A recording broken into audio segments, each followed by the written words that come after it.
Therefore, people cannot be fair, and people do not trust each other. A guy will come over to you and say, I got just the house you're looking for. He's a salesman. When a doctor says, I think your kidney has to come out, I don't know if he's trying to pay off a yacht or whether my kidney has to come out. It's hard in a monetary system to trust people. If you came into my store and I said, this lamp that I've got is pretty good, but the lamp next door is much better, I wouldn't be in business very long. It wouldn't work. If I were ethical, it wouldn't work. So when you say industry cares for people, that's not true.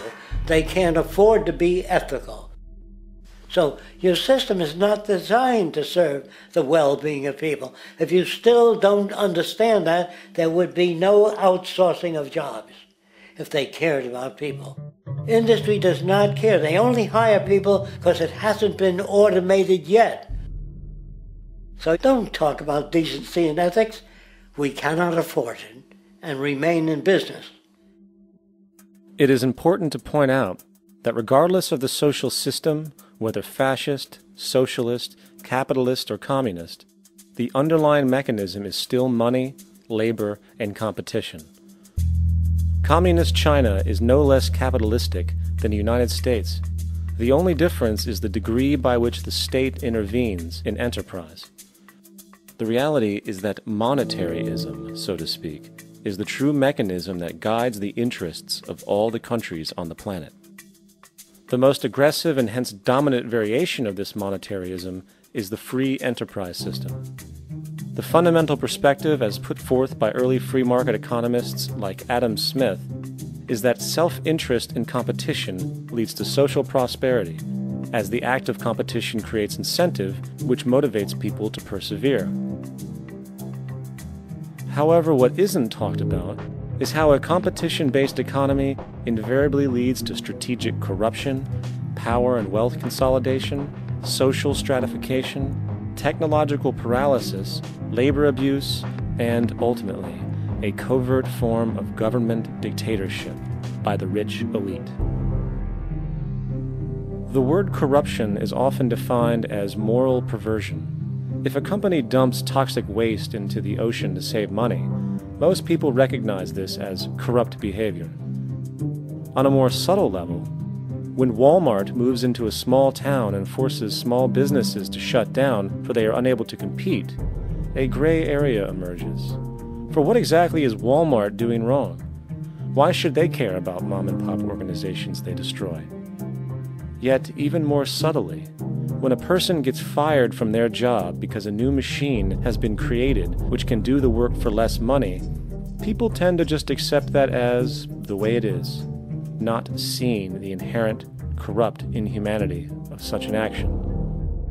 Because the fact is, whether it is dumping toxic waste, having a monopoly enterprise, or downsizing the workforce, the motive is the same: profit. They are all different degrees of the same self-preserving mechanism, which always puts the well-being of people second to monetary gain. Therefore, corruption is not some byproduct of monetaryism. It is the very foundation. And while most people acknowledge this tendency on one level or another, the majority remains naive as to the broad ramifications of having such a selfish mechanism as the guiding mentality in society. Internal documents show that after this company positively, absolutely knew that they had a medication that was infected with the AIDS virus, they took the product off the market in the U.S. and then they dumped it in France, Europe, Asia, and Latin America. The U.S. government allowed it to happen. The FDA allowed this to happen. And now the government is completely looking the other way. Thousands of innocent hemophiliacs have died from the AIDS virus. This company knew absolutely that it was infected with AIDS. They dumped it because they wanted to turn this disaster into a profit. So you see, you have built-in corruption. We're all chiseling off each other, and you can't expect decency and that sort of thing. And feeling that, they don't know who to elect. They think in terms of a democracy, which is not possible in a monetary-based economy. if you have more money to advertise your position, the position you desire in government, that isn't a democracy. It serves those in positions of differential advantage. So it's always a dictatorship of the elitists, the financially wealthy.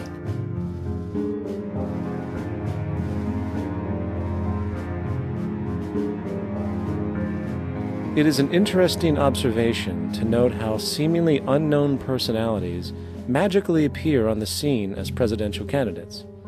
Then, before you know it, somehow you are left to choose from a small group of extremely wealthy people who suspiciously have the same broad social view. Obviously, it's a joke.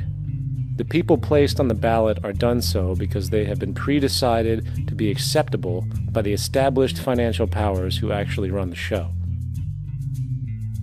Yet, many who understand this illusion of democracy often think, if only we could just get our honest, ethical politicians in power, then we would be okay. Well, while this idea, of course, seems reasonable in our established-oriented worldview, it is, unfortunately, another fallacy. For when it really comes down to what is actually important, the institution of politics, and thus politicians themselves, have absolutely no true relevance as to what makes our world and society function. It's not politicians that can solve problems. They have no technical capabilities. They don't know how to solve problems. Even if they were sincere, they don't know how to solve problems. It's the technicians that produce the desalination plants. It's the technicians that give you electricity, that give you motor vehicles, that heat your house and cool it in the summertime. It's technology that solves problems, not politics. Politics cannot solve problems because they're not trained to do so. Very few people today stop and consider what it is that actually improves their lives. Is it money? Obviously not. One cannot eat money or stuff money into their car to get it to run. Is it politics? All politicians can do is create laws, establish budgets, and declare war. Is it religion? Of course not. Religion creates nothing except intangible emotional solace for those who require it.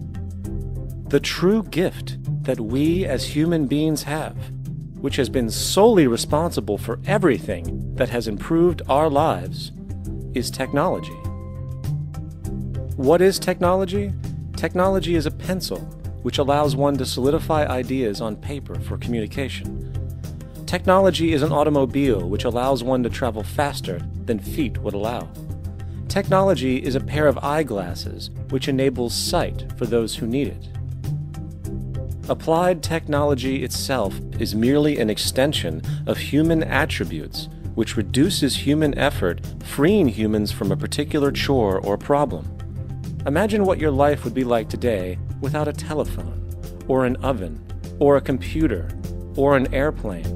Everything in your home, which you take for granted, from a doorbell, to a table, to a dishwasher, is technology, generated from the creative, scientific ingenuity of human technicians. Not money, politics, or religion. These are false institutions. And writing your congressman is fantastic. They tell you to write your congressman if you want something done. The men in Washington should be at the forefront of technology, the forefront of human studies, the forefront of crime, all the factors that shape human behavior. You don't have to write your congressman. What kind of people are they that are appointed to do that job? The future will have great difficulty. And the question that's raised by politicians is, how much will a project cost? The question is not, how much will it cost? Do we have the resources? And we have the resources today to house everyone, build hospitals all over the world, build schools all over the world, the finest equipment and labs for teaching and doing medical research. So you see, we have all that, but we're in a monetary system. And in a monetary system, there's profit.